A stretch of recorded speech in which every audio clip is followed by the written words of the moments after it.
Mr. Speaker, the President of the United States.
Members of Congress, I have the high privilege and distinct honor of presenting to you the President of the United States.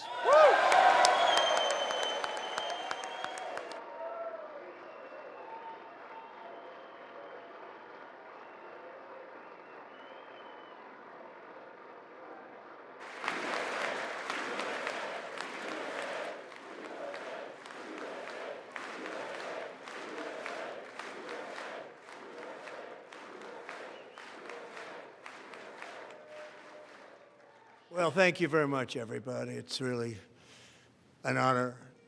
Speaker Johnson, Vice President Vance, First Lady of the United States,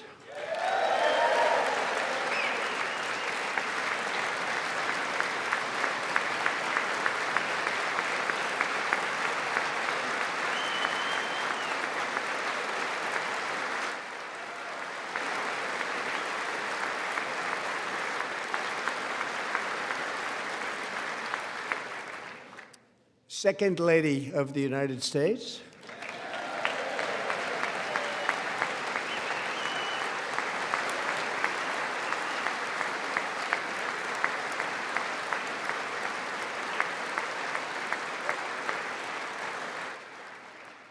members of Congress, and my fellow Americans.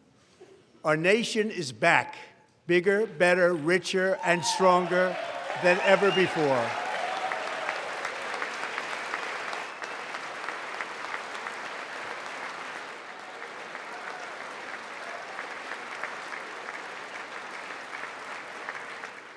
Less than 5 months from now, our country will celebrate an epic milestone in American history, the 250th anniversary of our glorious American independence. This July 4th, we will mark 2.5 centuries of liberty and triumph, progress and freedom in the most incredible and exceptional nation ever to exist on the face of the earth. And you've seen nothing yet. We're going to do better and better and better. This is the golden age of America.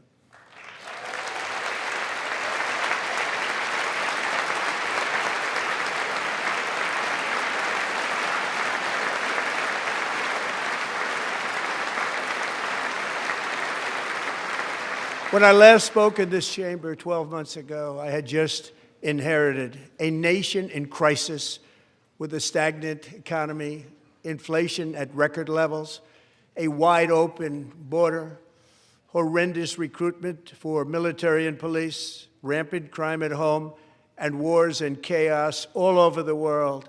But tonight, after just 1 year, I can say with dignity and pride that we have achieved a transformation like no one has ever seen before, and a turnaround for the ages. It is indeed a turnaround for the ages.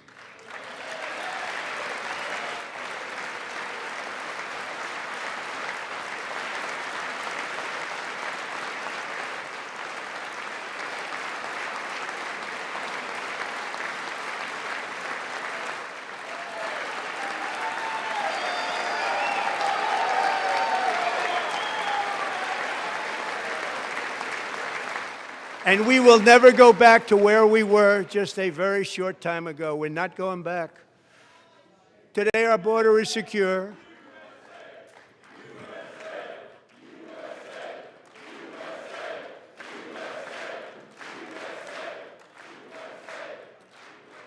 Thank you. Today, our border is secure. Our spirit is restored. Inflation is plummeting. Incomes are rising fast.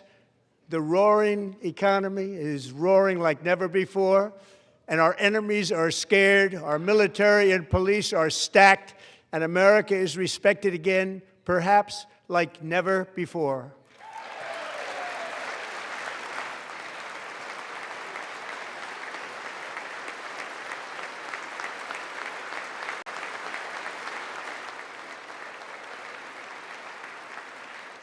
After 4 years in which millions and millions of illegal aliens poured across our borders, totally unvetted and unchecked, we now have the strongest and most secure border in American history by far.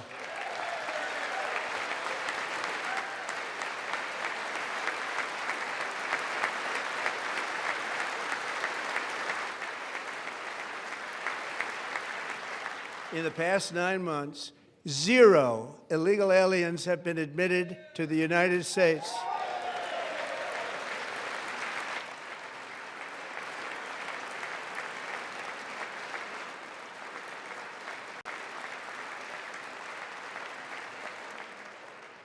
But we will always allow people to come in legally, people that will love our country and will work hard to maintain our country.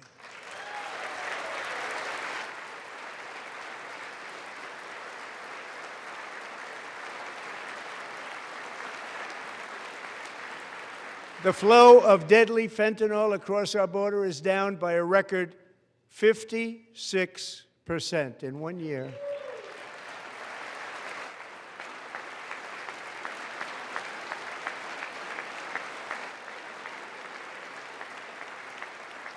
And last year, the murder rate saw its single largest decline in recorded history. This is the biggest decline, think of it, in recorded history, the lowest number in over 125 years, year 1900. In fact, substantially before my wonderful father, I had a wonderful father, Fred, before he was born, substantially before he was born. That's a long time ago. He wouldn't like me to say that, but that's a long time ago. The Biden administration and its allies in Congress gave us the worst inflation in the history of our country. But in 12 months, my administration has driven core inflation down to the lowest level in more than 5 years. And in the last 3 months of 2025, it was down to 1.7%.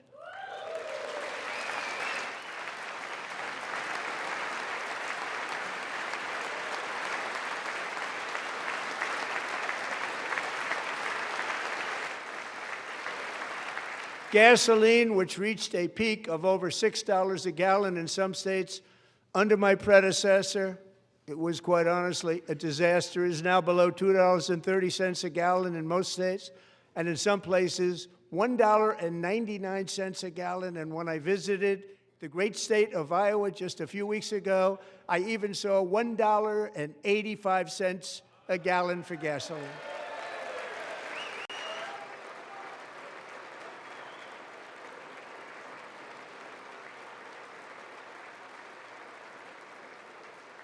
Mortgage rates are the lowest in 4 years and falling fast, and the annual cost of a typical new mortgage is down almost $5,000 just since I took office. 1 year.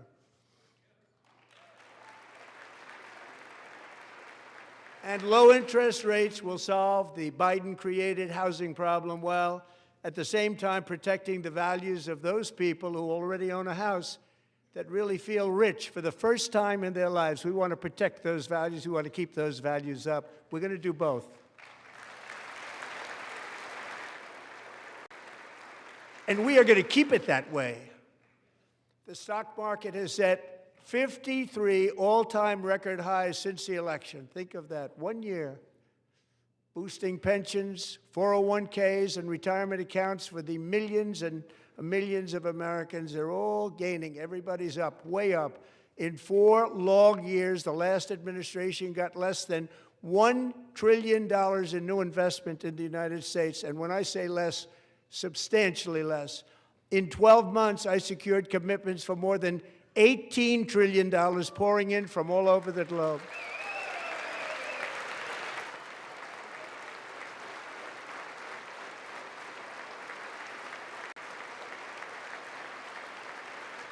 Think of it, much less than $1 trillion for 4 years versus much more than $18 trillion for 1 year. What a difference a president makes.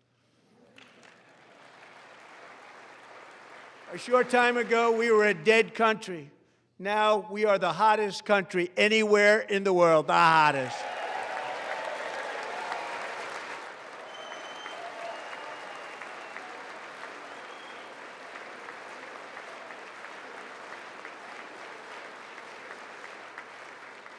As thousands of new businesses are forming and factories, plants, and laboratories are being built, we have added 70,000 new construction jobs in just a very short period of time. It's getting bigger and bigger and stronger. Nobody can believe what they're watching.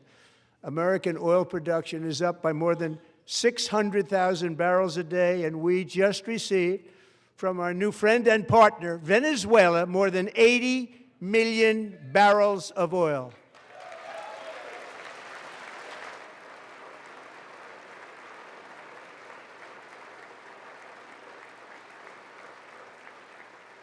American natural gas production is at an all-time high because I kept my promise to drill, baby, drill.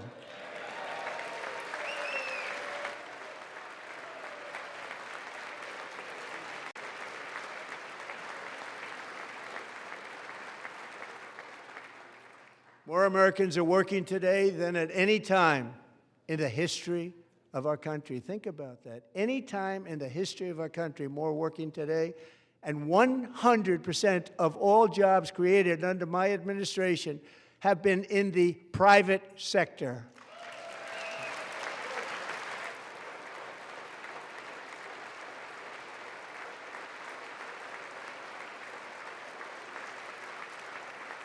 We ended DEI in America.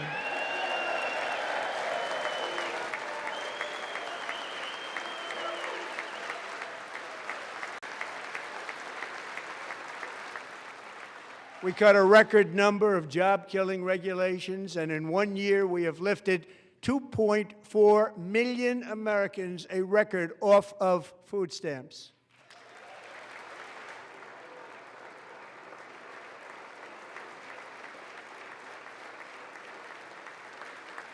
And for all of these reasons, I say tonight, members of Congress, the state of our union is strong.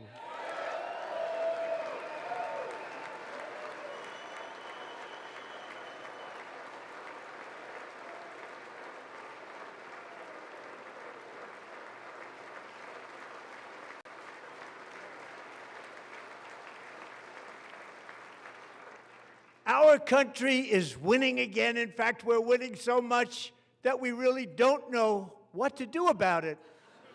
People are asking me, please, please, please, Mr. President, we're winning too much. We can't take it anymore. We're not used to winning in our country. Until you came along, we're just always losing, but now we're winning too much. And I say, no, no, no, you're going to win again. You're going to win big. You're going to win bigger than ever. And to prove that point, here with us tonight is a group of winners who just made the entire nation proud. The men's gold medal Olympic hockey team. Come on in.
Go ahead.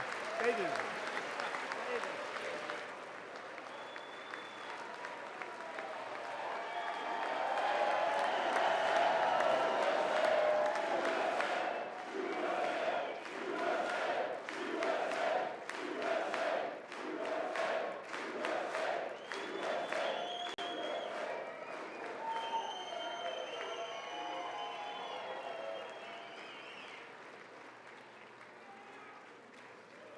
That's the first time I've ever seen them get up.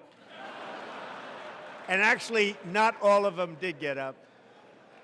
But they beat a fantastic Canadian team in overtime, as everybody saw, as did the American women who will soon be coming to the White House.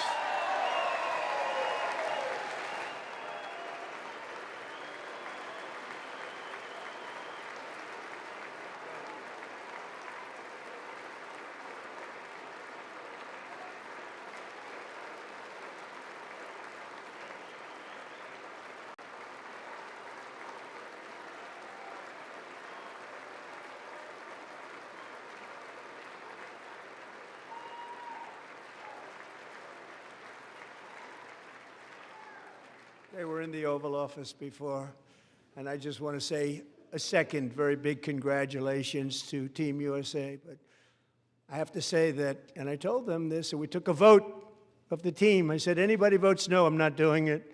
So they stood there, and they weren't about to say no, because I've never seen a goaltender play as well as goalie Connor Hellebuyck.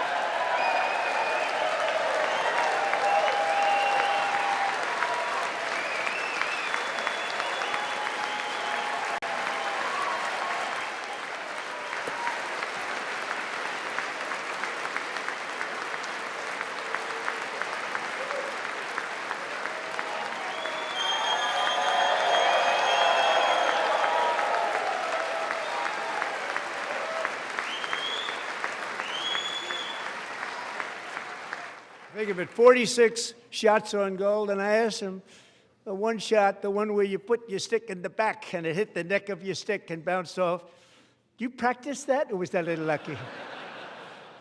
He refused to answer that question. But I just want to tell you that the members of this great hockey squad will be very happy to hear, based on their vote and my vote, and in this case my vote was more important, that I will soon be presenting Connor with our highest civilian honor, which we will be given and which has been given to many athletes over the years. But when I say many, not too many, like 12, it's called the highest civilian honor in our country, the Presidential Medal of Freedom.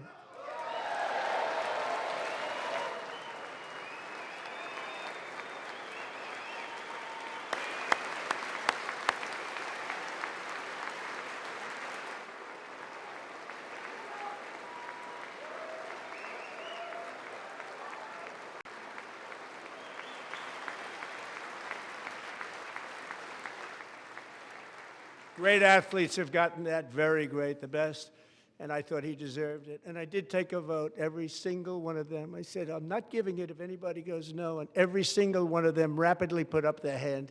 So I want to thank you all. What a special job you did. What special champions you are. Thank you very much.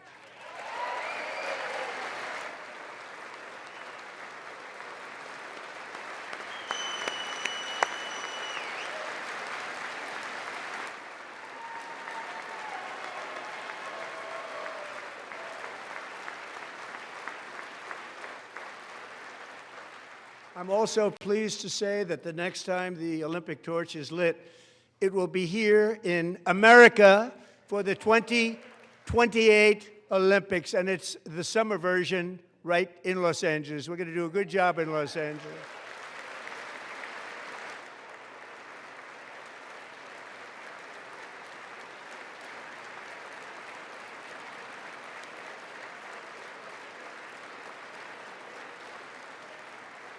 And Los Angeles is going to be safe, just like Washington, D.C. is now one of the safest cities in the country.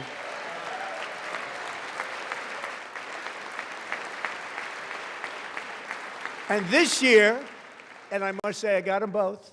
I got them in my first term, and I was disappointed because I didn't think I'd be the president when this happened. But strange things took place. And now I've got them because I got the Olympics and I got the 2026 FIFA World Cup, and I wanted to claim the 250th, but I didn't get away with that one. I couldn't claim that one for myself. But we're getting the World Cup, so we have the World Cup and the Olympics coming, and that is exciting news.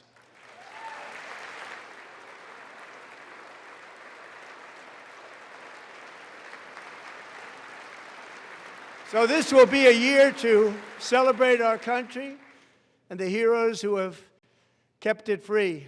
Men like Buddy Taggart.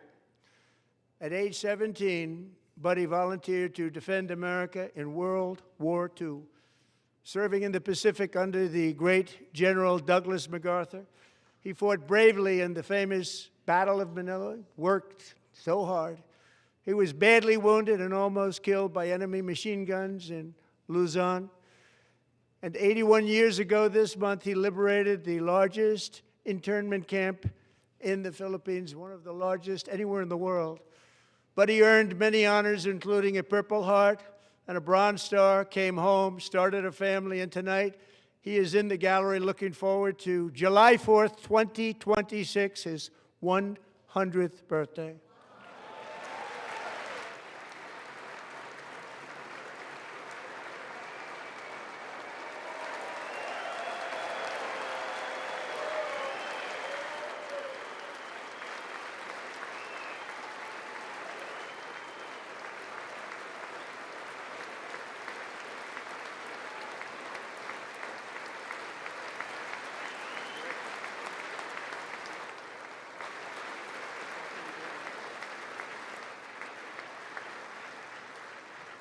So, buddy, you're a brave man, and we salute you. Even in times of challenge, setback, and immense heartache, the spirit of 1776 has always shone through very brightly. It was July 4th of last year when floodwaters tore through a girls' summer camp in Central Texas, one of the worst things I've ever seen. I was there, rising 26 feet in the matter of minutes, tragically claiming many, many lives. You all remember that one. As the waters threatened to sweep her away, 11-year-old Millie Kate McClymont closed her eyes and prayed to God. She thought she was going to die. Those prayers were answered when Coast Guard rescue swimmer Scott Ruskin descended from a helicopter above. Nobody knew where he came from. It was Scott's first ever rescue mission, a young guy, but very brave, very, very top, always top in his class. And he lifted not just Millie Kate, but 164 others to safety.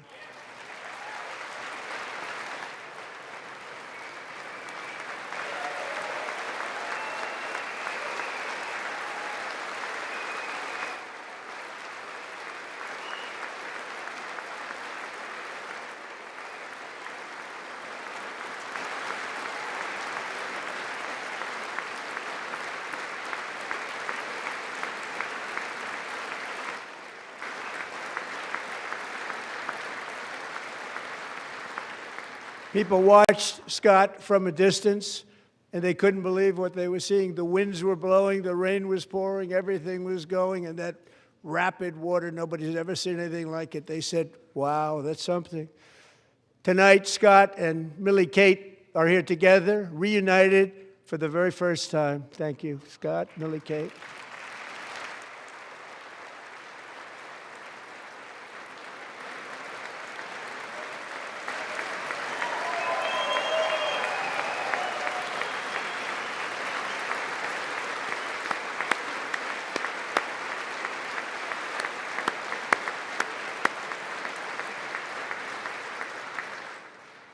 And Petty Officer Ruskin, I'm pleased to inform you that I am now awarding you the Legion of Merit for extraordinary heroism, which is what it was, extraordinary heroism. Thank you.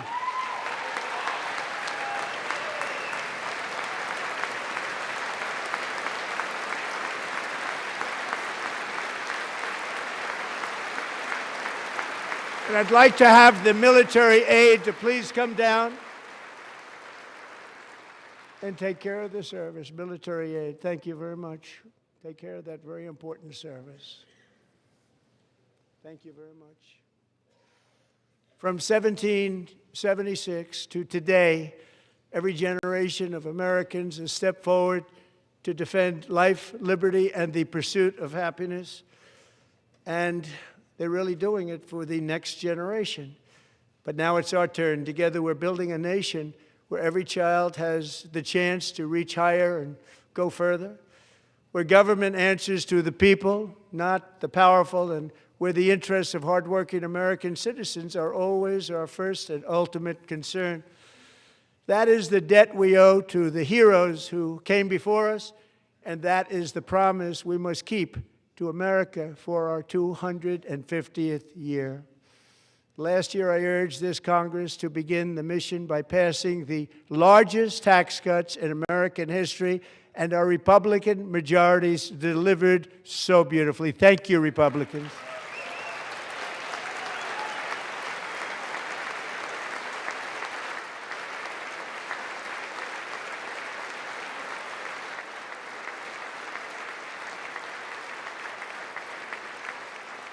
All Democrats, every single one of them, voted against these really important and very necessary massive tax cuts.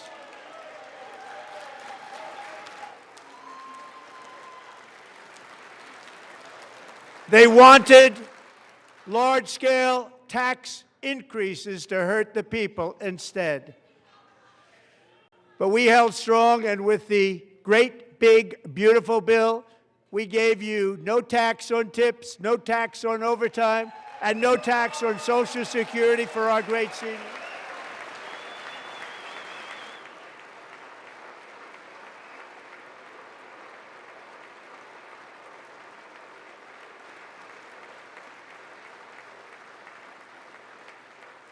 And we also made interest on auto loans tax deductible the first time, but only if the car is made in America.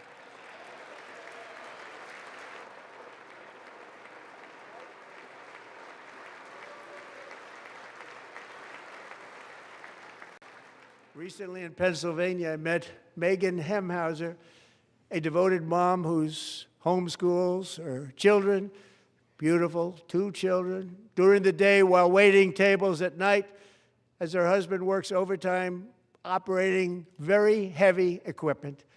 Megan is here this evening, and she's happy to tell you that she is so much richer because with no tax on tips, no tax on overtime, and our expanded child tax credit done again by Republicans, Megan and her husband will take home more than $5,000 extra just for the year, cutting her tax bill in more than half.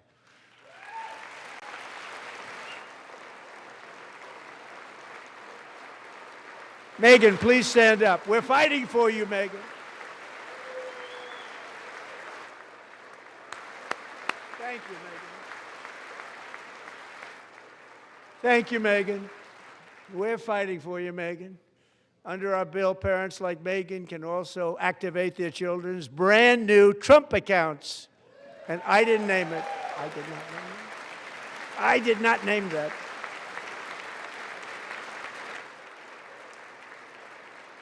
Nobody believes me, but I did not name it. It was named by a very tall man sitting right there in the third row. Nice man, a good man. Tax-free investment accounts for every American child. This is something that's so special and has taken off and gone through the roof. Millions will be pre-funded courtesy of the U.S. Treasury and private individuals like Michael and Susan Dell, who have donated $6.25 billion to fund the Trump accounts for 25 million American children. They're great people.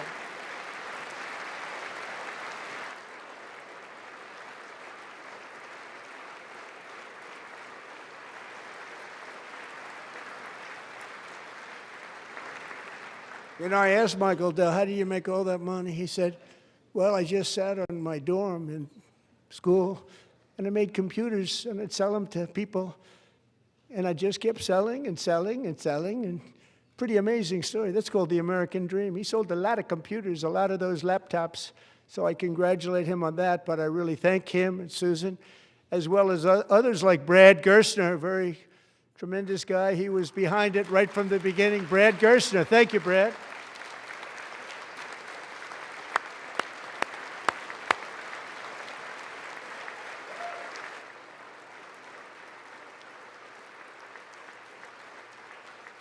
So with modest additional contributions, these young people's accounts could grow to over $100,000 or more by the time they turn 18. Think of it. How much money is that for somebody that started with nothing?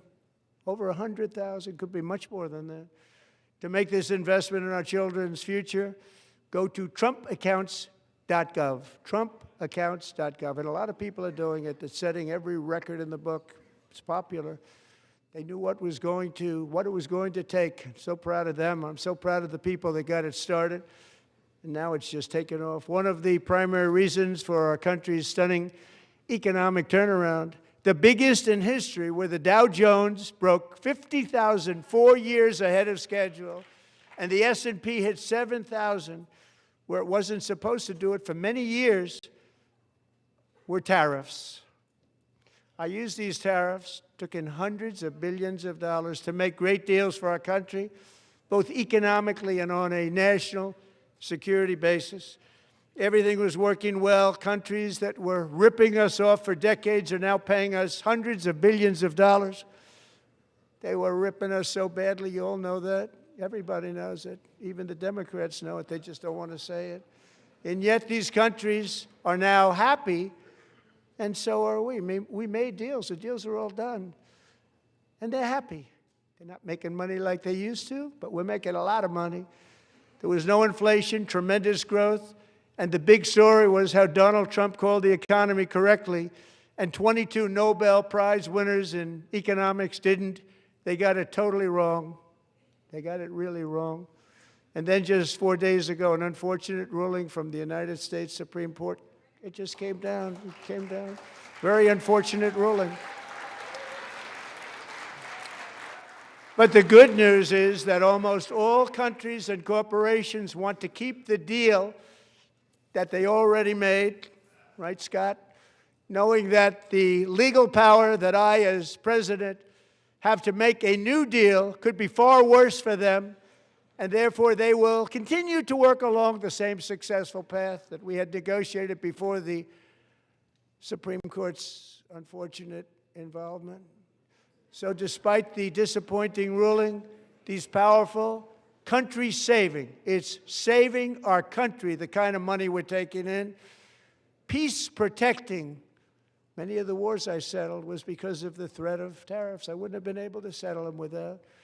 Will remain in place under fully approved and tested alternative legal statutes.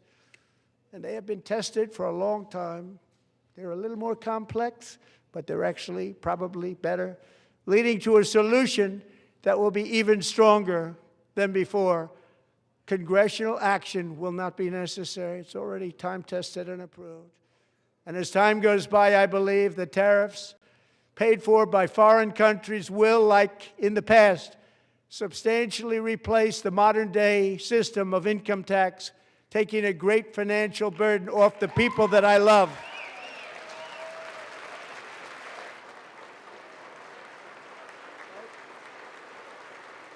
Right?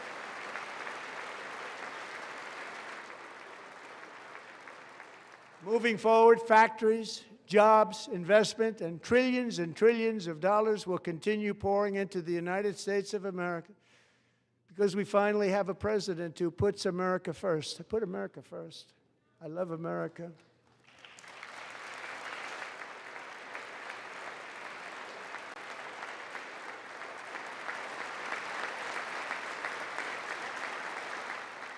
For decades before I came along, we had the exact opposite. From trade to healthcare, from energy to immigration, everything was stolen and rigged in order to drain the wealth out of the productive, hardworking people who make our country great, who make our country run. Under Biden and his corrupt partners in Congress and beyond, it reached a breaking point with the Green New scam, open borders for everyone. They poured in by the millions and millions from prisons, from mental institutions. They were murderers, 11,888 murders. They came into our country. You allowed that to happen. And record-setting inflation that cost the typical family $34,000 in just a speck of time. Now the same people in this chamber who voted for those disasters suddenly used the word affordability, a word. They just used it. Somebody gave it to them, knowing full well that they caused and created the increased prices that all of our citizens had to endure. You caused that problem. You caused that problem.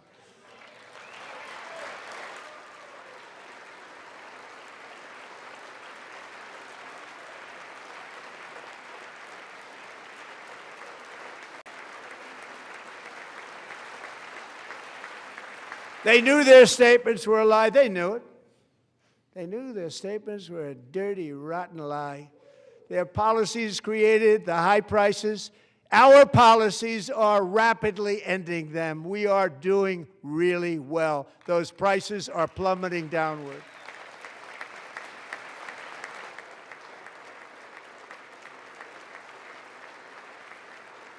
The price of eggs is down 60%, Madam Secretary. Thank you.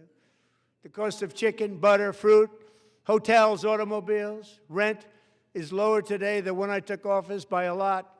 And even beef, which was very high, is starting to come down significantly. Just hold on a little while. We're getting it down.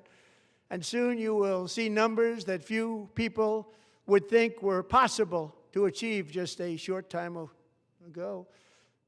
Nobody can believe when they see the kind of numbers, and especially energy, when they see energy going down to numbers like that, they cannot believe it. It's like another big tax cut. I'm also confronting one of the biggest ripoffs of our times, the crushing cost of health care caused by you. Since the passage of the Unaffordable Care Act, sometimes referred to as Obamacare, big insurance companies have gotten rich. It was meant for the insurance companies, not for the people. With our government giving them hundreds and hundreds of billions of dollars a year as their stock prices soared 1,000, 1,200, 1,400, and even 1,700%, like nothing else. That's why I introduced the great health care plan. I want to stop all payments to big insurance companies and instead give that money directly to the people so they can buy their own health care, which will be better health care at a much lower cost.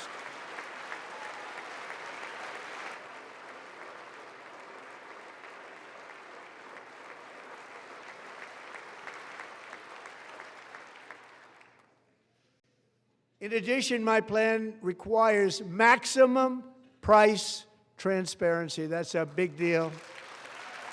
Sounds so simple, so big. And I did that in my first term, and the Democrats immediately terminated it with full knowledge that they were doing a very bad thing for the people. Costs were going to go way up, and that's what happened, and now I'm bringing them way down on health care and everything else. I'm also ending the wildly inflated cost of prescription drugs like has never happened before.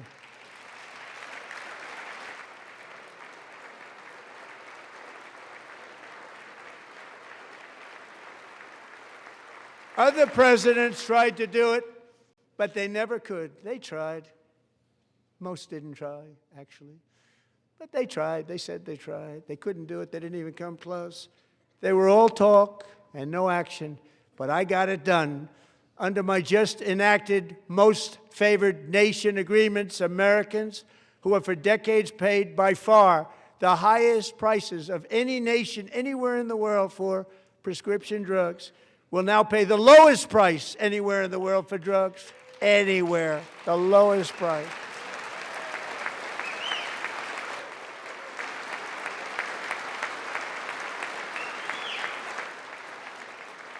So in my first year of the second term, should be my third term, but strange things happen. I took prescription drugs, a very big part of health care, from the highest price in the entire world to the lowest. That's a big achievement. The result is price differences of 300, 400, 500, 600% and more, all available right now at a new website called TrumpRx.gov. And I didn't name that one either, by the way.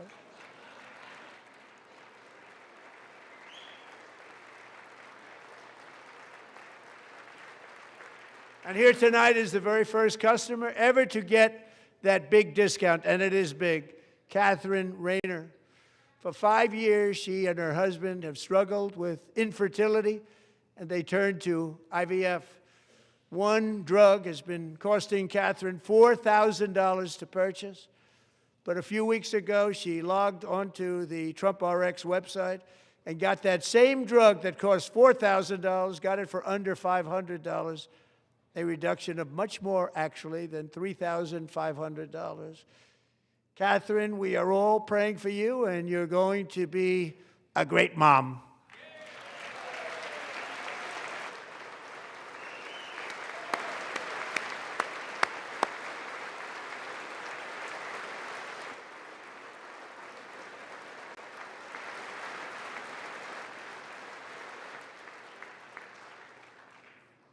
So now I'm calling on Congress to codify my most favored nation program into law. Now, the one thing, I'm not sure it matters because it's going to be very hard for somebody that comes along after me to say, let's raise drug prices by 700 or 800%. But John and Mike, if you don't mind, codify it anyway. They may do it. Codify it anyway. Thank you. Many Americans are also concerned that energy demand from AI data centers could unfairly drive up their electric utility bills.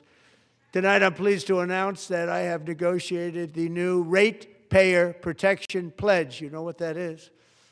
We're telling the major tech companies that they have the obligation to provide for their own power needs. They can build their own power plants as part of their factory so that no one's prices will go up. And in many cases, prices of electricity will go down for the community and very substantially down. This is a unique strategy never used in this country before. We have an old grid. It could never handle the kind of numbers, the amount of electricity that's needed. So I'm telling them they can build their own plant. They're going to produce their own electricity. It will ensure the company's ability to get electricity while at the same time lowering prices of electricity for you, and could be very substantial for all of you cities and towns. You're going to see some good things happen over the next number of years. Another pillar of the American dream that has been under attack is home ownership. With us tonight is Rachel Wiggins, a mom of two from Houston. She placed bids on 20 homes and lost all of those bids to gigantic investment firms that bypassed inspection, paid all cash, and turned those houses into rentals, stealing away her American dream. She was devastated.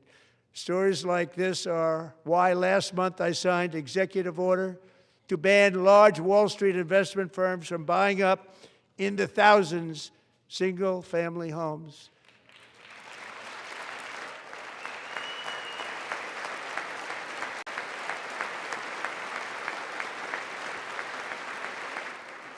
And now I'm asking Congress to make that ban permanent, because homes for people, really, that's what we want. We want homes for people, not for corporations. Corporations are doing just fine. Rachel, thank you very much. Good luck with your home. You'll get one soon.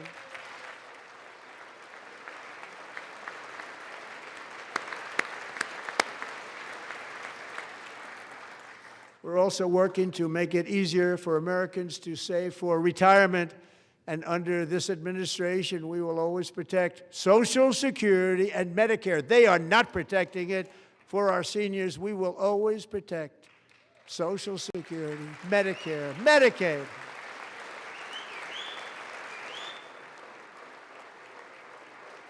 Since I took office, the typical 401k balance is up by at least $30,000. That's a lot of money. We have millions and millions of people, because the stock market has done so well, setting all those records. Your 401ks are way up. Yet half of all of working Americans still do not have access to a retirement plan with matching contributions from an employer. To remedy this gross disparity, I'm announcing that next year my administration will give these often forgotten American workers, great people, the people that built our country, access to the same type of retirement plan offered to every federal worker. We will match your contribution with up to $1,000 each year. As we ensure that all Americans can profit from a rising stock market, let's also ensure that members of Congress cannot corruptly profit from using insider information.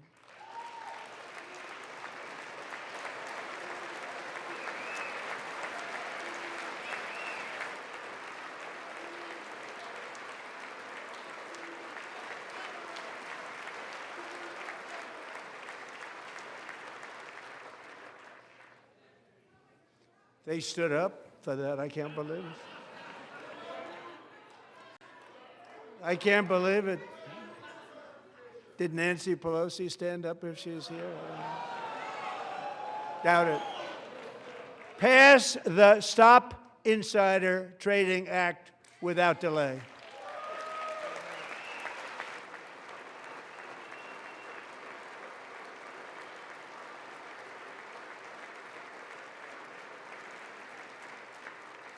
I wasn't sure if anybody, even on this side, was going to applaud for that. I'm very impressed. Thank you. I'm very impressed. But when it comes to the corruption that is plundering, it's plundering America. There's been no more stunning example than Minnesota, where members of the Somali community have pillaged an estimated $19 billion from the American taxpayer. Oh, we have all the information. And in actuality, the number is much higher than that. And California, Massachusetts, Maine, and many other states are even worse. This is the kind of corruption that shreds the fabric of a nation, and we are working on it like you wouldn't believe. So tonight, although started 4 months ago, I am officially announcing the war on fraud to be led by our great Vice President, J.D. Vance.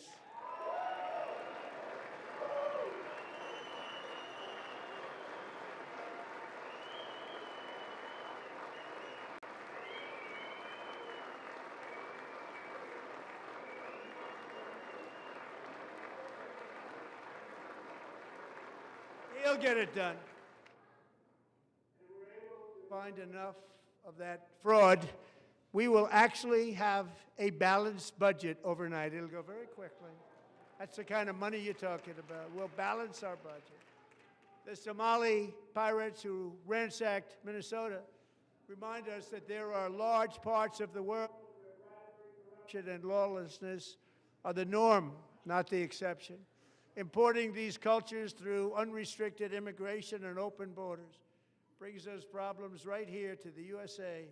And it is the American people who pay the price in higher medical bills, car insurance rates, rent, taxes, and perhaps most importantly, crime. We will take care of this problem. We're going to take care of this problem. We are not playing games. Delilah.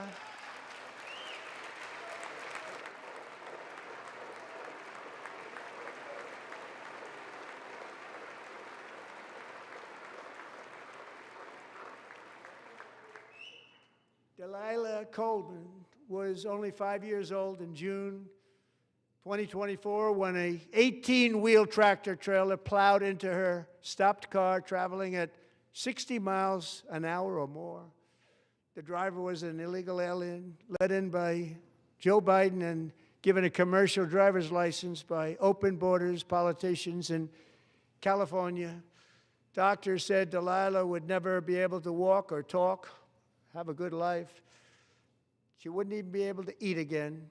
But against all odds, she is now in the first grade learning to walk. And she's here this evening with her dad, Marcus, a fantastic man. Delilah, please, you are a great inspiration. Please stand up.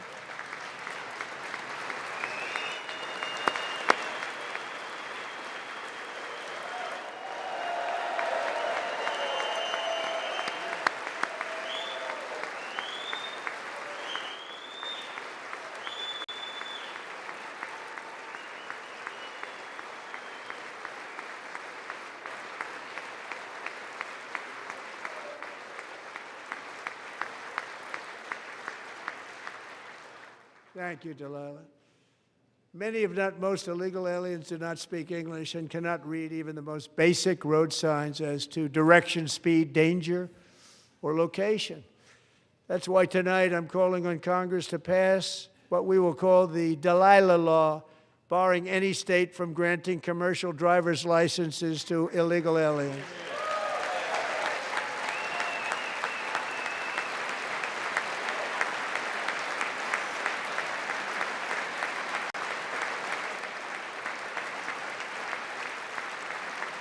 And yesterday, as you probably saw at the White House, I hosted a ceremony with Americans who lost their treasured loved ones to the scourge of illegal immigration. People came into our country, how we allowed this to happen with our open borders.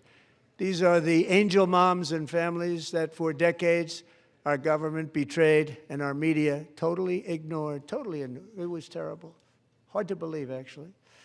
In 2023, a 16-year-old high school cheerleader named Elizabeth Medina was supposed to perform in her town's Christmas parade, but she never arrived. Her mother, Jacqueline, went home to look for her, and she found her lying dead in a bathtub, bleeding profusely after being stabbed 25 times. Lizbeth's killer was a previously arrested illegal alien who had broken in and brutally extinguished the brightest light in her family's life, violently and viciously. Her heartbroken mother is in the gallery to remind everyone in this chamber exactly why we are deporting illegal alien criminals to our country at record numbers, and we're getting them the hell out of here fast. We don't want them.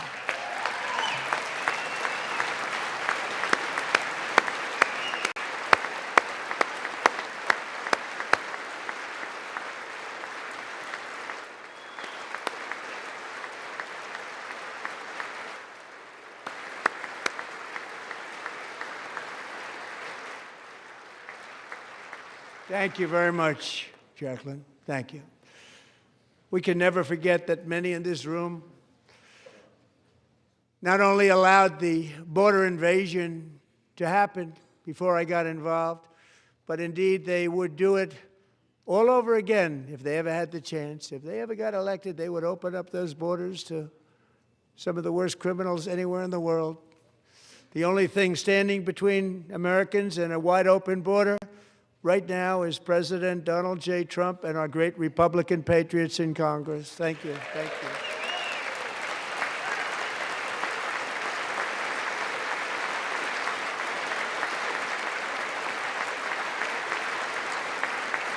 As we speak, Democrats in this chamber have cut off all funding for the Department of Homeland Security. It's all cut off. It's all cut off.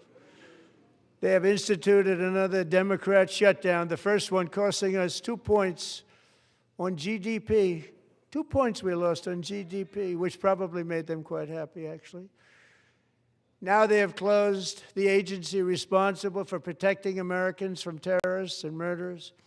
Tonight I'm demanding the full and immediate restoration of all funding for the border security, homeland security of the United States, and also for helping people clean up their snow.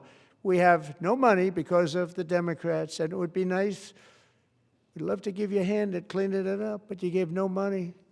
Nobody's getting paid. It's a shame. So you have to think about it. We have, in case you didn't know, a pretty large snowstorm out there.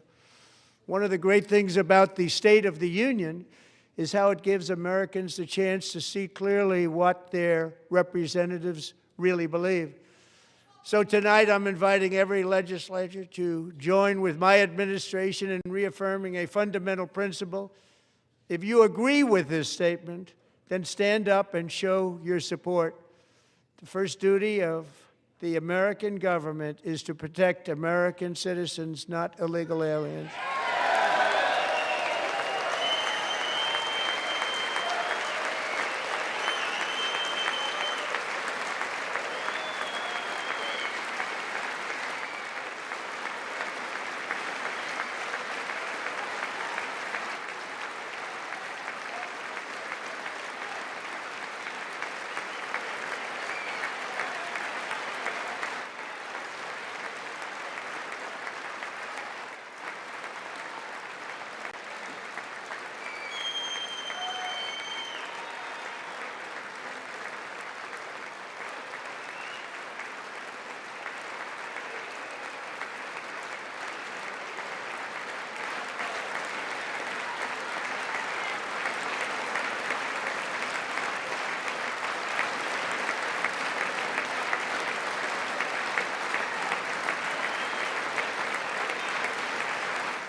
Isn't that a shame? You should be ashamed of yourself not standing up.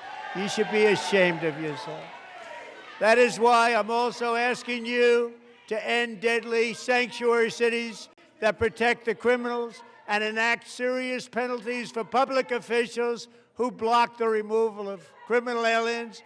In many cases, drug lords, murderers all over our country, they're blocking the removal of these people out of our country, and you should be ashamed of yourself.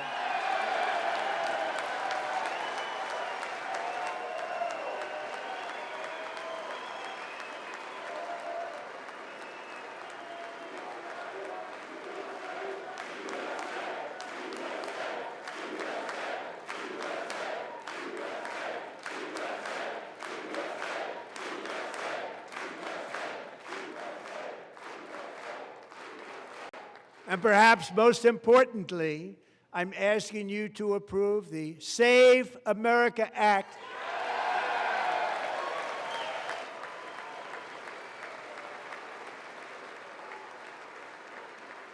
To stop illegal aliens and others who are unpermitted persons from voting in our sacred American elections. That cheating is rampant in our elections. It's rampant.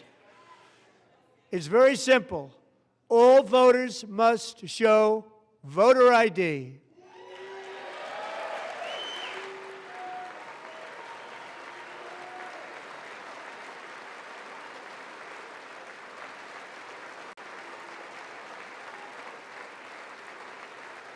All voters must show proof of citizenship in order to vote.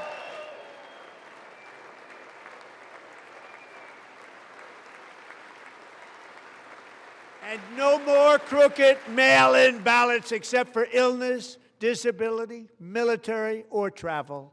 None. And this should be an easy one. And by the way, it's polling at 89%, including Democrats, 89%.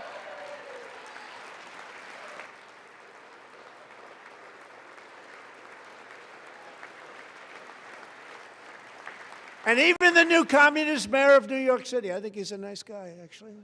Speak to him a lot. Bad policy, but nice guy. Just said they want people to shovel snow. They got hit hard. Wants them to shovel snow, but if you apply for that job, you need to show 2 original forms of ID and a Social Security card. Yet they don't want identification for the greatest privilege of them all, voting in America. No, it's no good. No good. Both Republicans and Democrats overwhelmingly agree on the policy that we just enunciated.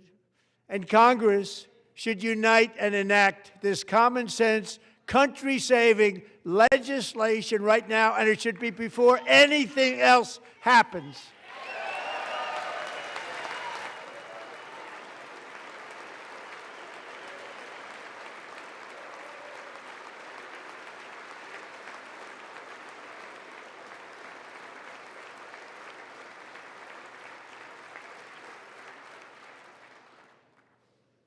And the reason they don't want to do it, why would anybody not want voter ID? One reason, because they want to cheat. There's only one reason.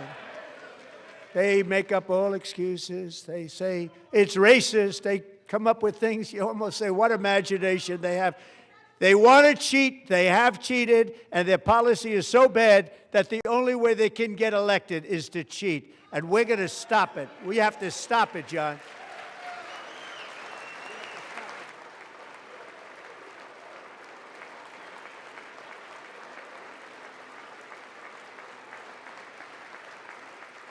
And here is one more opportunity to show common sense in government.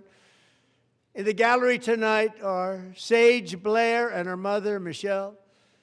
In 2021, Sage was 14 when school officials in Virginia sought to socially transition her to a new gender, treating her as a boy and hiding it from her parents. Hard to believe, isn't it? Before long, a confused Sage ran away from home after she was found in a horrific situation in Maryland A left-wing judge refused to return Sage to her parents because they did not immediately state that their daughter was their son. Sage was thrown into an all-boys state home and suffered terribly for a long time. But today, all of that is behind them because Sage is a proud and wonderful young woman with a full-ride scholarship to Liberty University. Sage and Michelle, please stand up.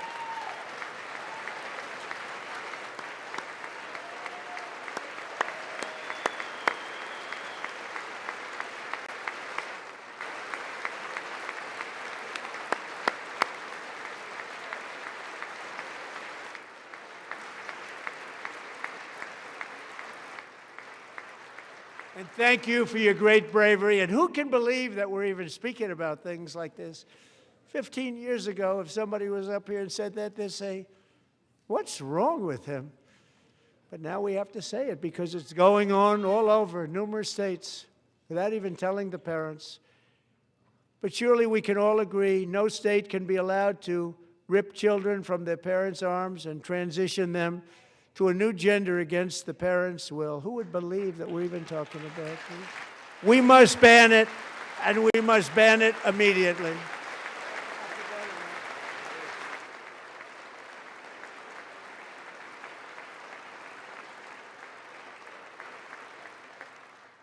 Look, nobody stands up.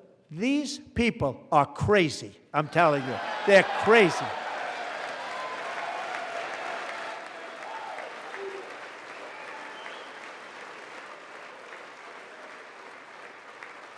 Amazing. Incredible. Boy, oh boy.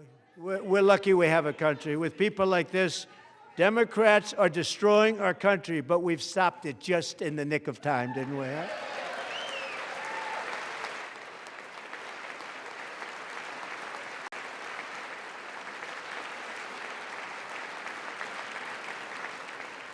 No one cares more about protecting America's youth than our wonderful First Lady, now a movie star. She's a movie star. Can you believe it? Who would have believed that? Over the past year, she has had an incredible impact championing AI legislation, advancing a landmark executive order on foster care, and helping secure $30 million to launch the Melania Trump Foster Youth to Independence Initiative. It's a tremendous, really a tremendous thing that happened and had a lot of bipartisan support. She gets much better bipartisan support than I do. I get none. She gets a lot. Someday you're going to have to tell me how you did that. And students and educators in every state have joined the First Lady's efforts in the Presidential AI Challenge, keeping America's next generation positioned to succeed and strongly succeed in the future. Tonight, we welcome two young people whose lives reflect the First Lady's impact, Sierra Burns and Everest Nevermont. Thank you both, and Melania, thank you. I know how hard you worked on it. Thank you very much.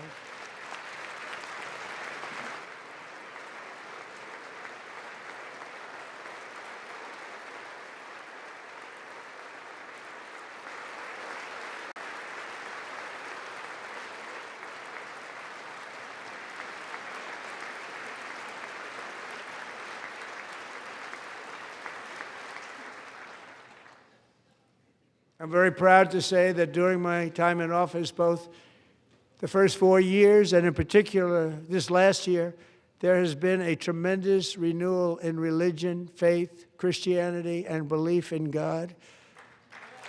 Tremendous renewal.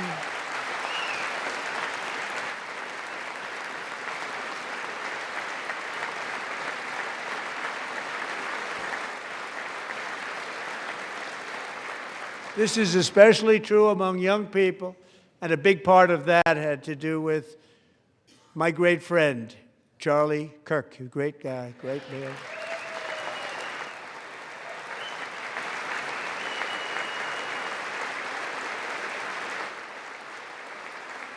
So last year, Charlie was violently murdered by an assassin and martyred, really martyred for his beliefs. His wonderful wife, Erica, is with us tonight. Erica, please stand.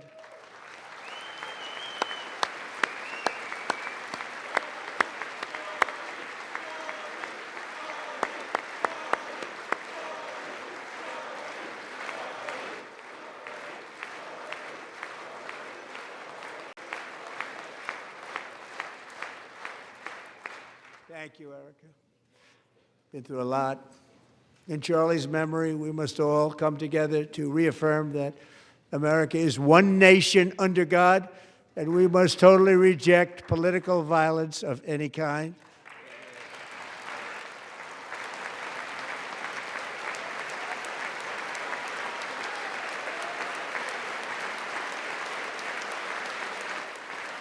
We love religion, and we love bringing it back, and it's coming back at levels that nobody actually thought possible. It's really a beautiful thing to see.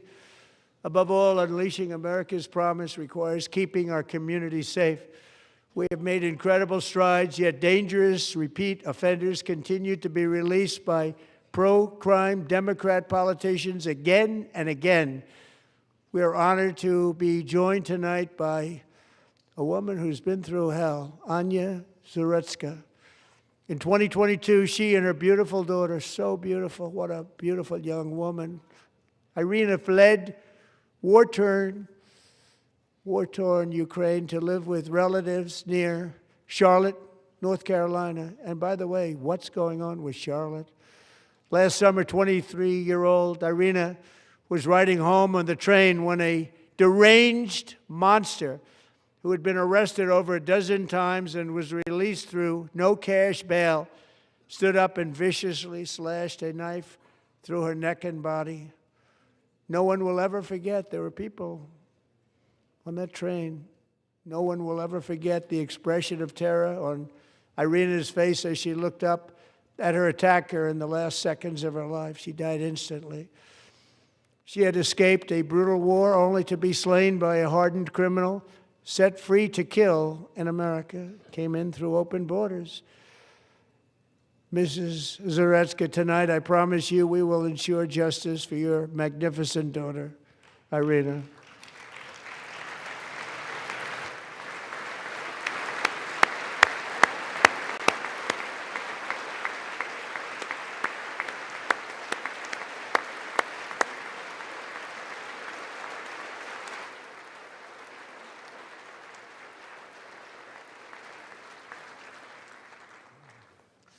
How do you not stand?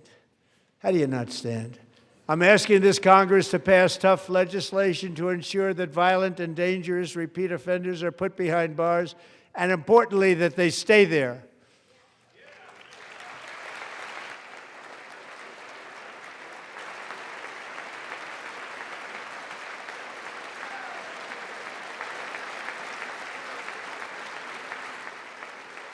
Starting last summer, I deployed our National Guard and federal law enforcement to restore law and order to our most dangerous cities, including Memphis, Tennessee, big success, New Orleans, Louisiana, big success, and our nation's capital itself, Washington, D.C., where we have almost no crime anymore in Washington, D.C. How did that happen?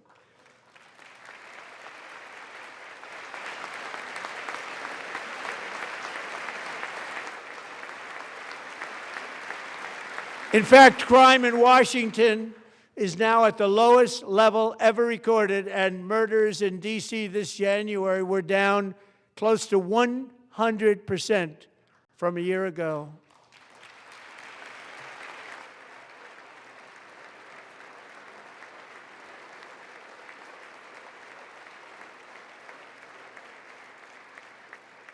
They don't like to hear that. One of sick people, one of the brave service members who helped achieve this stunning turnaround was 20-year-old West Virginia Army National Guard Specialist Sarah Beckstrom. After a 4-month deployment, she voluntarily extended her service, and her rank was going to be lifted. She was doing so well. They were so proud of her. But the very next day, she was on patrol near the White House when she was ambushed and shot in the head by a terrorist monster from Afghanistan. Shouldn't have been in our country. And all because she wore the uniform of our nation, she was shot. He traveled here because he didn't like people wearing our uniform. He was sick and deranged, shouldn't have been in our country. Sarah Beckstrom died in order to defend our capital, and we are honored to be joined by her wonderful parents, Gary and Eva Lee.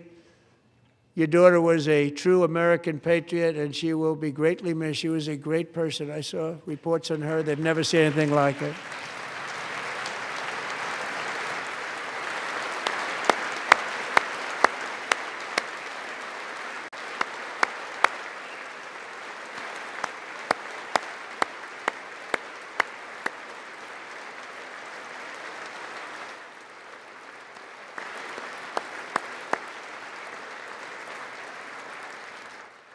So sorry. Thank you very much. She's a great young lady. I saw reports that were like, perfect. She was perfect. Serving alongside Sarah that day was Staff Sergeant Andrew Wolf. The terrorist shot Andrew in the head, and no one thought he could possibly make it.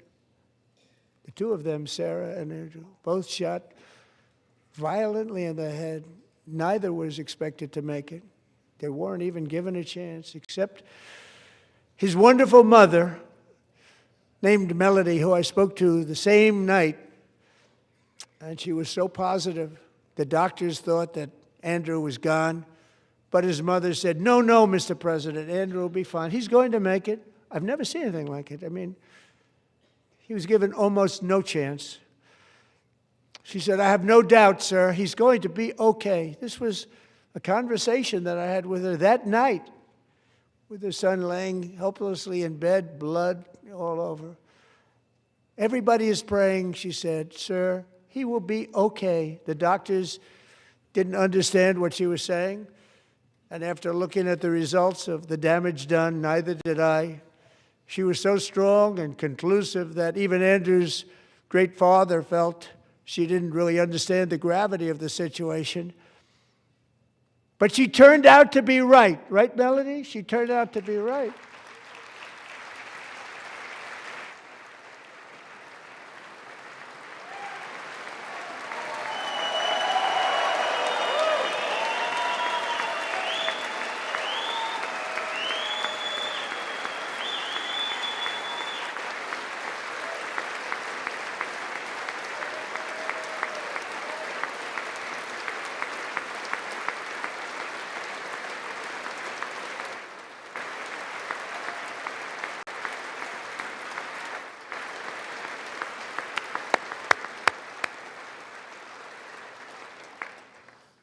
Amazing, actually.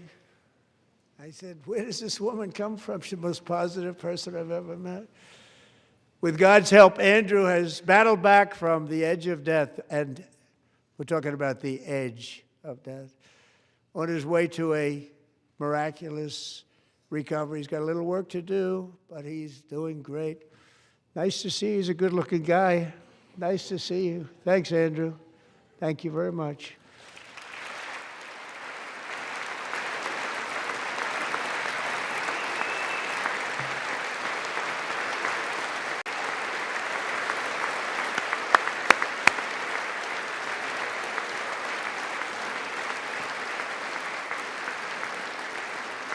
So, Andrew, while you're up, now I'm going to ask a highly respected General James Seward to present Staff Sergeant Andrew Wolf and the great family of Sarah Beckstrom with the award created by our late, great President George Washington himself. It's called the Purple Heart.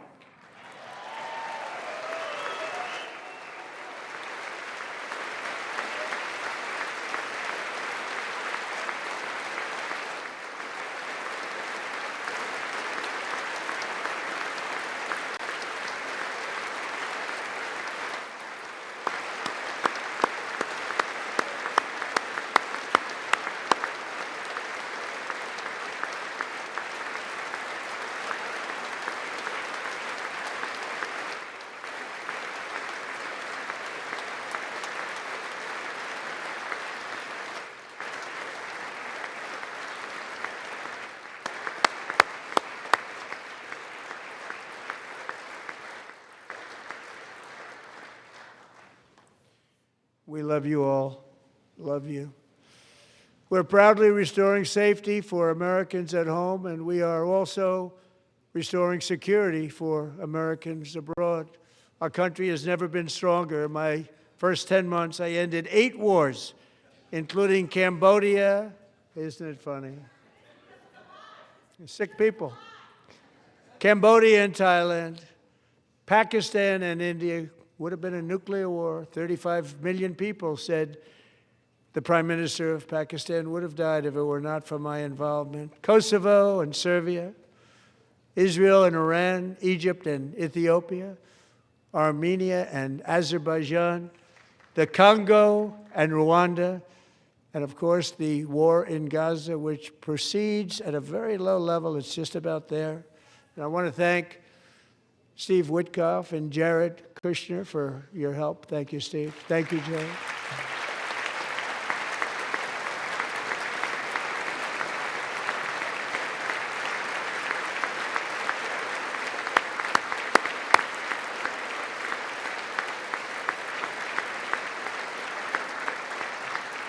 And I also want to thank the man they report to, Secretary of State Marco Rubio. Thank you, Marco.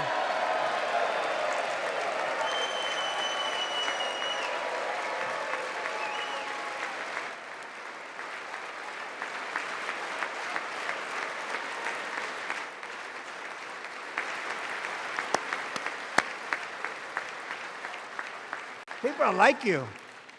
You know, Marco got 100% of the votes when he was in confirmation. I think our next one was about 54%. And some of the Democrats are now saying, I can't believe we approved that guy. And he said it's an honor that they feel that way, right, Marco? You have done a great job, great Secretary of State. I think he'll go down as the best ever.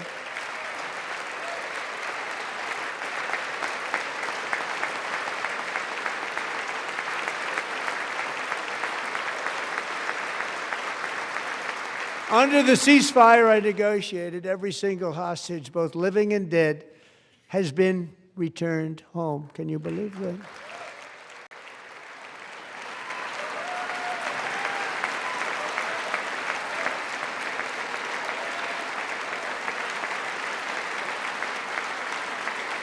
Nobody thought it was possible. Nobody thought that was possible. Both living and dead. And those parents who had a dead son, their boy, they'd always tell me their boy, they wanted him as much as though he were living. It was an amazing period of time. And they came back, and when we got all of the living hostages back, and many, many before them, but I always said those last 20 are going to be very tough, but we got many, many more, hundreds. But I said those last 20 are going to be tough. We got them back. But we only got back 14 or 15 of the dead of the 28. And believe it or not, Hamas worked along with Israel, and they dug and they dug and they dug. It's a tough thing to do, going through bodies all over, passing up 100 bodies sometimes for each one that they found. Tough job. And they finally got it back to 27. And then Steve and Jared, they got it back to 28. They found all 28. Nobody thought that was possible, but we did it. And I remember the family of the 28th. They were so grieved, but they were so happy as it's possible to be. They had their boy back. The mother said, "Sir, we have our boy back." What a period of time that was, but we got them all back. So thank you both very much. Great job.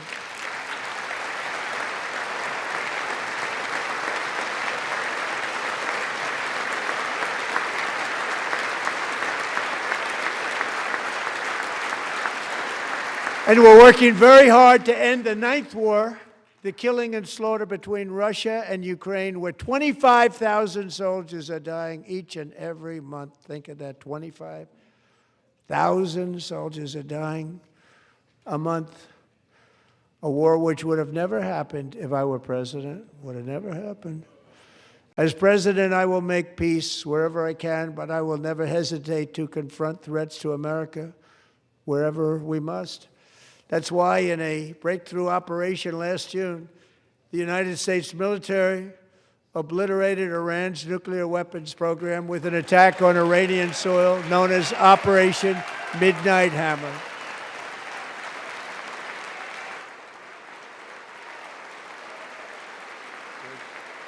Good.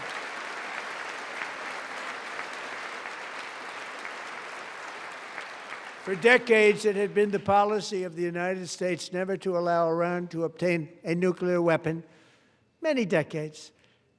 Since they seized control of that proud nation 47 years ago, the regime and its murderous proxies have spread nothing but terrorism and death and hate. They've killed and maimed thousands of American service members and hundreds of thousands and even millions of people with what's called roadside bombs. They were the kings of the roadside bomb. And we took out Soleimani. I did that during my first term. Had a huge impact. He was the father of the roadside bomb.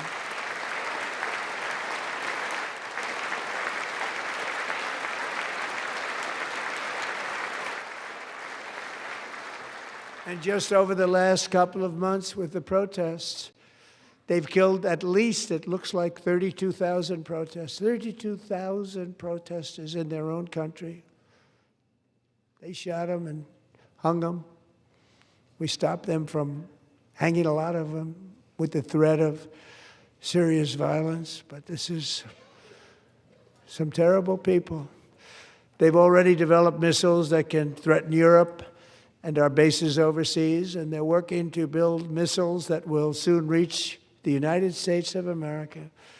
After Midnight Hammer, they were warned to make no future attempts to rebuild their weapons program, and in particular, nuclear weapons. Yet they continue.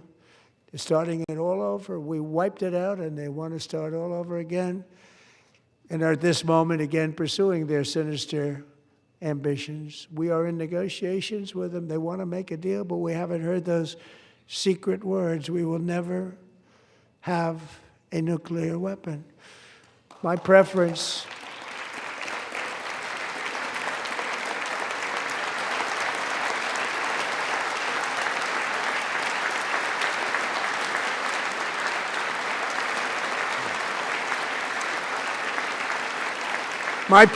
is to solve this problem through diplomacy. But one thing is certain, I will never allow the world's #1 sponsor of terror, which they are by far, to have a nuclear weapon. Can't let that happen.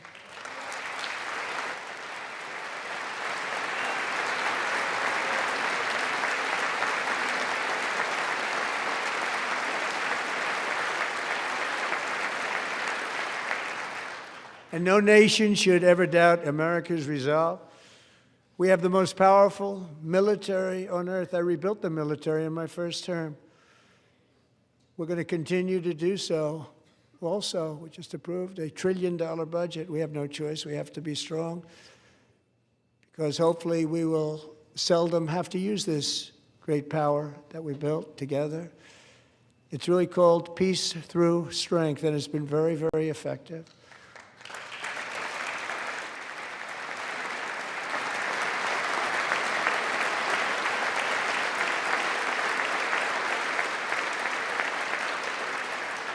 So thanks to Republicans in Congress who are investing that record number of dollars, have no choice, in the United States Armed Forces. Also creating a lot of jobs, but we're not even doing it for that reason. Because as I said, we have more jobs, more people working today than ever before in the history of our country.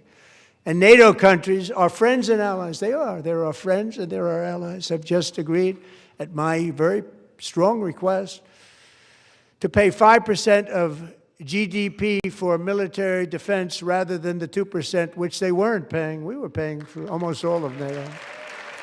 Now they're paying 5 as opposed to not paying 2.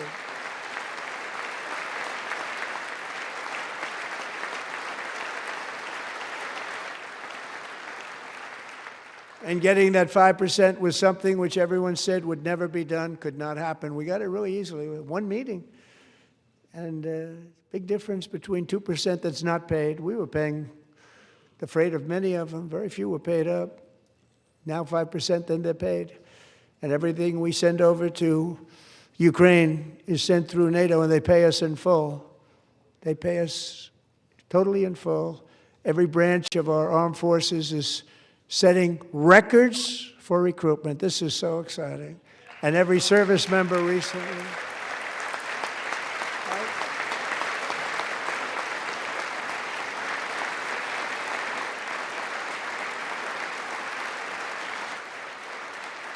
And every service member recently received a warrior dividend of $1,776.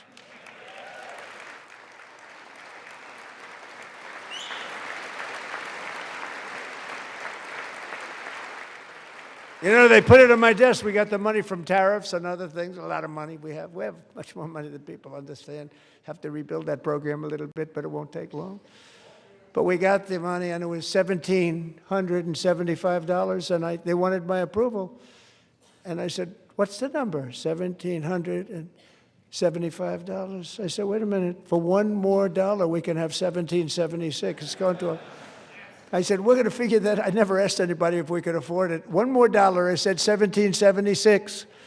And I said, that's good. And I'll tell you what, our military, that was 4 months ago, our military, I never see a person in the military that doesn't thank me for it, so we're honored to do it. They deserve it. And we call it 1776. It was great. And we love our military. We love our law enforcement. We love our firemen. You know, the firemen don't get mentioned enough. We love our firemen. We're also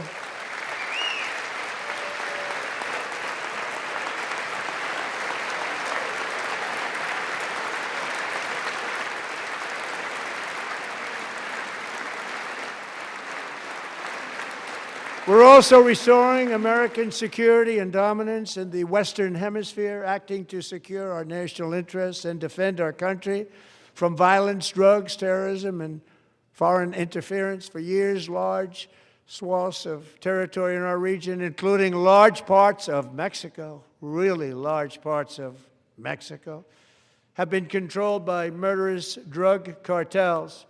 That's why I designated these cartels as foreign terrorist organizations, and I declared illicit fentanyl as a weapon of mass destruction.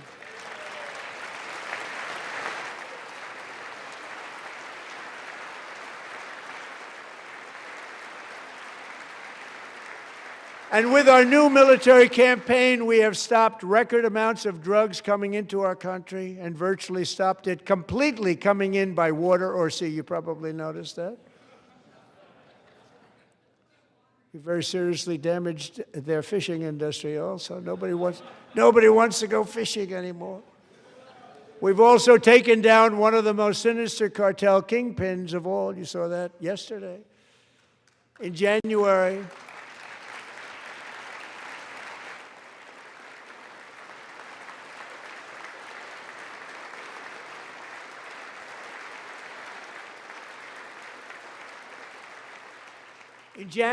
elite American warriors carried out one of the most complex, spectacular feats of military competence and power in world history. No one's seen anything like it. Foreign leaders, I won't tell you who, called me and they said, very impressive, very good. They couldn't believe, they all watched. They saw what happened. This is a different fighting force than we had years ago when we fought to tie. You know, it's a great fighting force. I'm so proud of it. Look at Space Force. Space Force is my baby, because we did that. My baby is becoming so important.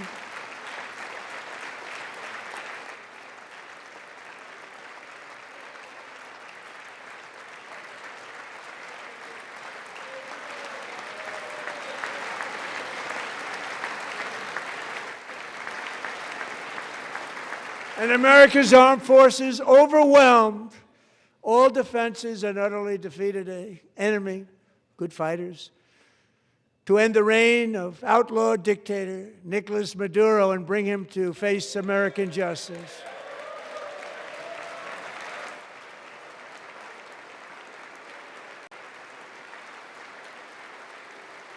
And this was an absolutely colossal victory for the security of the United States, and it also opens up a bright new beginning for the people of Venezuela. We're working closely with the new president of Venezuela, Delcy Rodriguez, to unleash extraordinary economic gains for both of our countries and to bring new hope to those who have suffered so terribly. They really did suffer. With us tonight is Alejandro Gonzalez. She grew up in a tight-knit Venezuelan family and was especially close to her beloved uncle Enrique. But after Enrique ran for office and opposed Maduro, he was kidnapped by Maduro's security forces and thrown into the regime's really infamous prison in Caracas. Alejandro feared she would never see her uncle again. She feared for her own life also. But since the raid, we have worked with the new leadership, and they have ordered the closure of that vile prison and released hundreds of political prisoners already, with more to come. Alejandro, I'm pleased to inform you that not only has your uncle been released, but he is here tonight. We brought him over to celebrate his freedom with you in person. Enrique, please come down.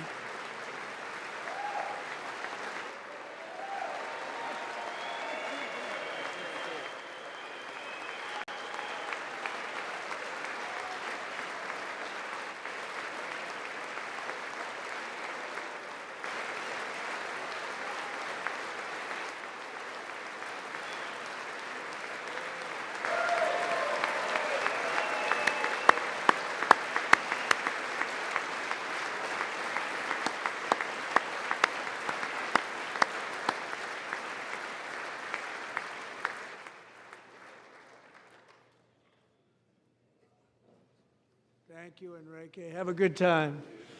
Nice to have you back, Enrique. There were many heroes on that January raid to capture Maduro, really great heroes. It was very dangerous. They knew we were coming. They were all set. But the deeds of one warrior that night will live forever in the eternal chronicles of military valor. Chief Warrant Officer 5, Eric Slover, planned the mission and was the flight lead in the cockpit of the first helicopter, a big, beautiful, powerful helicopter. It was a massive Chinook carrying, as you can imagine, many, many American warfighters. Wearing the dog tags, his wife Amy had blessed with holy water before he left. She knew it was going to be a rough one. Eric steered the Chinook under the cover of night and descended swiftly upon Maduro's heavily protected military fortress. This was a major military installation, protected by thousands of soldiers and guarded by Russian and Chinese military technology. How did that work out? Not too good. While preparing to land, enemy machine guns fired from every angle, and Eric was hit very badly in the leg and hip, one bullet after another. He absorbed 4 agonizing shots, shredding his leg into numerous pieces.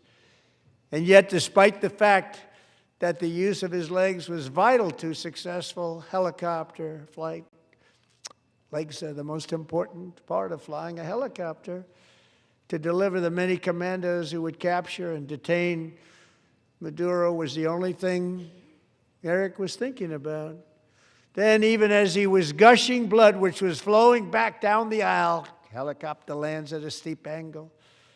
The machine gun stood right in front of him. They were right in front of him, 2 machine gunners who escaped the wrath of the previous planes. Eric maneuvered his helicopter with all of those lives and souls to face the enemy and let his gunners eliminate the threat. Turned the helicopter around so the gunners could take care of business, saving the lives of his fellow warriors from what could have been a catastrophic crash deep in enemy territory. Only after safely landing the helicopter with all the warriors aboard in the exact right spot, which was vital to the mission. We probably would have had to maybe cancel the mission if that didn't happen. Eric told his co-pilot, also wounded, but not as gravely, to take over. I'm about ready to pass out. The success of the entire mission and the lives of his fellow warriors hinge on Eric's ability to take the searing pain. It was unbelievable what's happened to his legs of the bullets and keep on flying and landing and People knew what was happening. Everybody in the back of the helicopter knew because they saw the blood pouring down the aisle.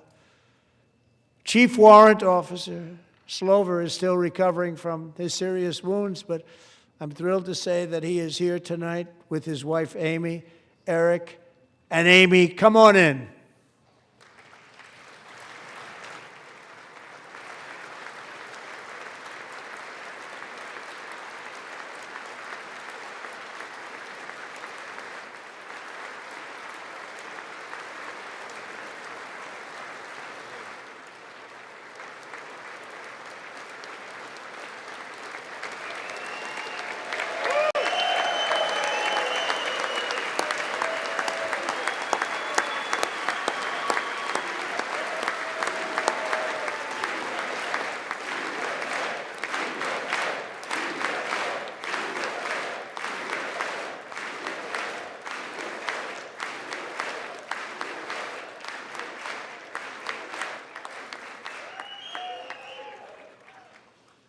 So we have a surprise for Eric and Amy. In recognition of Eric's actions above and beyond the call of duty, I would now like to ask General Jonathan Braga to present Chief Warrant Officer Slover with our nation's highest military award, the Congressional Medal of Honor.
Well, thank you very much, Eric and Amy. Great to get to know you. I met with them and with a lot of their fellow warriors at Fort Bragg recently. You notice the name Fort Bragg, we have it back, we brought it back. We won the First World War with it, the Second World War with it, and then they decided to change the name. So we changed it back. Everybody wanted to change back too. And 10 of Eric's fellow warriors from that incredible night of victory will also be receiving medals at a private ceremony that will soon be held at the White House, and Eric will be there. Thank you.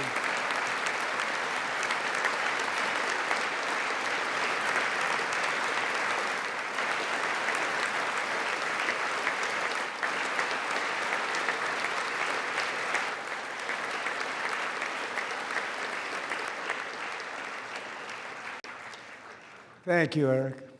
That's a big one. Tonight we've celebrated many truly extraordinary American patriots, but there is one last living legend to honor before we go. He is one more heroic American aviator, Navy fighter pilot. Royce Williams served in World War II, Korea, Vietnam, flying more than 220 missions. In the skies over Korea in 1952, Royce was in the dogfight of a lifetime, legendary dogfight. Flying through blizzard conditions, his squadron was ambushed by 7 Soviet fighter planes. It was his first aerial combat of the war, and despite being massively outnumbered and outgunned, Royce led the takedown of 4 enemy jets and almost destroyed the others, vanquishing his adversaries while taking 263 bullets to his own plane and being seriously hurt. His story was secret for over 50 years. He didn't even want to tell his wife, but the legend grew and grew. But tonight, at 100 years old, this brave Navy captain is finally getting the recognition he deserves. He was a legend long before this evening. Royce, please stand up, and I will ask the First Lady of the United States to present Captain Royce Williams with his Congressional Medal of Honor.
Thank you, Royce, and thank you, Eric. I've always wanted the Congressional Medal of Honor, but I was informed I'm not allowed to give it to myself, and I wouldn't know why I'd be taking it, but if they ever open up that law, I will be there with you someday. But you know, that's our highest honor, Congressional Medal of Honor, and that's a big thing, and it's an honor to be in the same room with you. Thank you both very much, Eric. Thank you.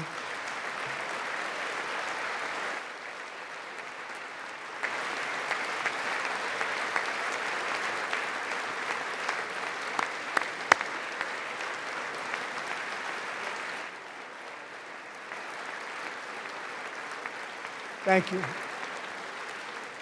250 years is a long time in the life of a nation, but in another sense, it's really a mere moment in the eye of history.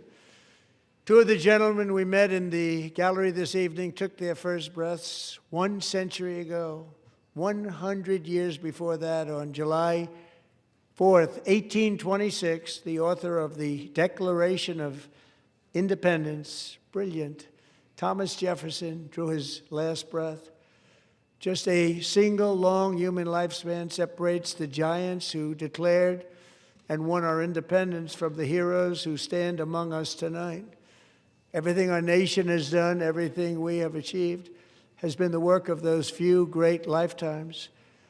In those brief chapters, Americans built this nation from 13 humble colonies into the pinnacle of human civilization and human freedom, the strongest, wealthiest, most powerful, most successful nation in all of history. Americans ventured out across the daunting and dangerous continent.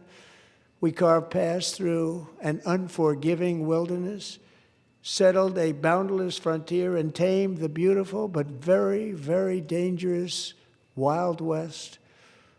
From empty marshes and wide open plains, we raised up the world's greatest cities. Together, we mastered the world's mightiest industries and shattered history's monstrous tyrannies. And we liberated millions from the chains of fascism, communism, oppression, and terror. Americans lifted humanity into the skies on the wings of aluminum and steel, and then we launched mankind into the stars on rockets powered by sheer American will and unyielding American pride. We wired the globe with our ingenuity. We captivated the planet with American culture. And now we are pioneering the next great American breakthroughs that will change the entire world. All of this and so much more is the enduring legacy, unmatched glory of the hardworking patriots who built and defended this country and who still carry the hopes and freedoms on all of humanity's backs. For years they were forgotten, betrayed, and cast aside. But that great betrayal is over, and they will never be forgotten again. Because when the world needs courage, daring, vision, and inspiration, it is still turning to America. And when God needs a nation to work his miracles, he knows exactly who to ask. There is no challenge Americans cannot overcome, no frontier too vast for us to conquer, no dream too bold for us to chase, no horizon too distant for us to claim. For our destiny is written by the hand of providence, and these first 250 years were just the beginning.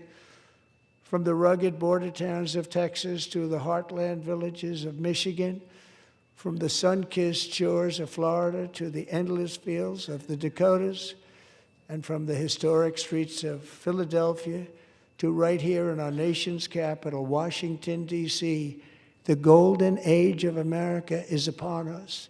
The revolution that began in 1776 has not ended. It still continues because the flame of liberty and independence still burns in the heart of every American patriot. And our future will be bigger, better, brighter, bolder, and more glorious than ever before. Thank you, God bless you, and God bless America.